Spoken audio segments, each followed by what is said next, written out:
ये कहानी बिहार के एक ऐसे गांव की है जहां हर साल पानी आता है। कभी धीरे धीरे, कभी अचानक।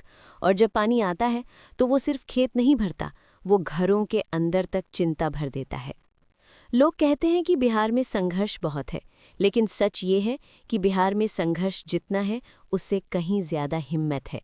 यहाँ लोग टूटते हैं, फिर उठते हैं, और उठकर फिर चलना जैसे उनकी आदत हो। गांव के उसी किनारे एक कच्चा घर था। मिट्टी की दीवारें, टीन की छत और आंगन में एक तुलसी का पौधा, जिसे माँ रोज पानी देती थी। उसी घर में दो बच्चे थे, अमन और आरती। अमन थोड़ा शांत, कम बोलने वाला, लेकिन जिम्मेदारी वाला। आरती तेज, साफ बोलने वाली, आंखों में एक अलग सी आग। उनकी घर की सुबह बहुत जल्दी शुरू होती। माँ चूल्हे पर रोटी बनाती, पिता काम पर निकलने की तैयारी करते और दोनों बच्चे स्कूल की तरफ भागते। उनका स्कूल बहुत बड़ा नहीं था।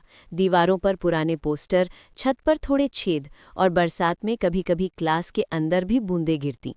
लेकिन एक चीज़ वहाँ बहुत मजबूत थी, गुरुजी की आवाज़। शंभू सर, जिनके पास ज्यादा साधन नहीं थे, लेकिन एक विश्वास था कि बच्चा अगर मेहनत करे तो दुनिया बदल सकता है। शंभू सर ने अमन से कहा, तुम्हारे दिमाग में क्लैरिटी है, पर क्लैरिटी को करेज भी चाहिए। और आरती से कहा, तुम्हारी आवाज़ में ताकत है, पर ताकत को डिसिप्लिन भी चाहिए। अमन और आरती घर लौटे। माँ ने पूछा, आज स्कूल में क्या हुआ? आरती ने कहा, माँ, गुरुजी कहते हैं हम कर सकते हैं। पिता ने बिना ऊपर देखे बस इतना कहा, करना तो है पर पैसे? अमन ने धीरे से कहा, बाबूजी, पैसा रास्ता नहीं बनाता, मेहनत बनाती है। फिर बारिश शुरू हुई, पहले हल्की, फिर तेज। कुछ दिनों में नदी का पानी चढ़ने लगा। गांव के रास्ते कीचड़ में बदल गए। स्कूल जाने वाली पगडंडी आधी डूब गई। एक दिन सुबह अमन ने देखा, कॉपियां भीग रही हैं। आरती ने किताबें उठाईं, कपड़े से पोंछी और कहा, पानी किताबें भिगो सकता है, हमें नहीं। लेकिन पिता की चिंता बढ़ती जा रही थी, क्योंकि बाढ़ के साथ काम रुक जाता है, कमाई रुक जाती है और कर्ज बढ़ जाता है। इसी बीच गांव में एक आदमी आया, शेरू सिंह। कहने को ठेकेदार, बोलने को समाज सेवी, और अंदर से पूरा व्यापार। वो बोला, हम सड़क बनवा देंगे, राहत दिलवा देंगे, लेकिन हर वाक्य के पीछे उसका मतलब अलग होता। कागजों पर साइन चाहिए, जमीन पर पकड़ चाहिए, और लोगों पर डर चाहिए। आरती ने माँ से कहा, ये लोग विकास के नाम पर अपना काम करते हैं। माँ ने सिर पर हाथ रखा और कहा, सच बोलना आसान है, सच के साथ खड़ा रहना मुश्किल। आरती ने कहा, तो हम मुश्किल करेंगे। रात को बिजली अक्सर नहीं रहती, लालटेन जलती। माँ सत्तू घोल कर देती, खा लो, पढ़ो। अमन पढ़ता, आरती लिखती। दोनों जानते थे, पढ़ाई उनके लिए सिर्फ नंबर नहीं, ये बचाव है, ये एक दरवाज़ा है। कुछ दिनों बाद गुरुजी घर आए। बोले, पटना में एक स्कॉलरशिप वाला एग्ज़ाम है, तुम दोनों फॉर्म भरोगे? पिता ने पूछा, पटना, पैसे? गुरुजी बोले, मैं कोशिश करूंगा, और ये बच्चे मेहनत करेंगे, इनका दिमाग यहीं दबना नहीं चाहिए। उस रात घर में लंबी चुप्पी थी।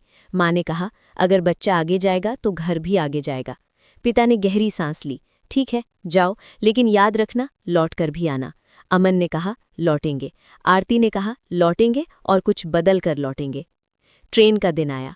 गांव का छोटा सा प्लेटफॉर्म, माँ की आंखें नम, पिता का चेहरा सख्त, लेकिन अंदर से टूटता हुआ। माँ ने आरती के हाथ में थोड़ा सत्तू और एक चिट्ठी दी और कहा, जब मन कमज़ोर हो तो इसे खोलना। ट्रेन चली, और उनके साथ चल पड़ा बिहार का एक पुराना सपना, कि बच्चा पढ़ेगा, आगे बढ़ेगा, और फिर अपने लोगों के लिए रास्ता बनाएगा। पटना पहुंचते ही दुनिया बदल गई। भीड़, शोर, भागदौड़, और हर चेहरे पर जल्दी। पहले दिन ही समझ आ गया कि यहाँ मेहनत के साथ साथ टिकना भी एक परीक्षा है। इसी शहर में उन्हें मिला गोलू, बातों में मजाक, लेकिन दिल से अपना। गोलू ने कहा, पटना में सपना भी किराया मांगता है।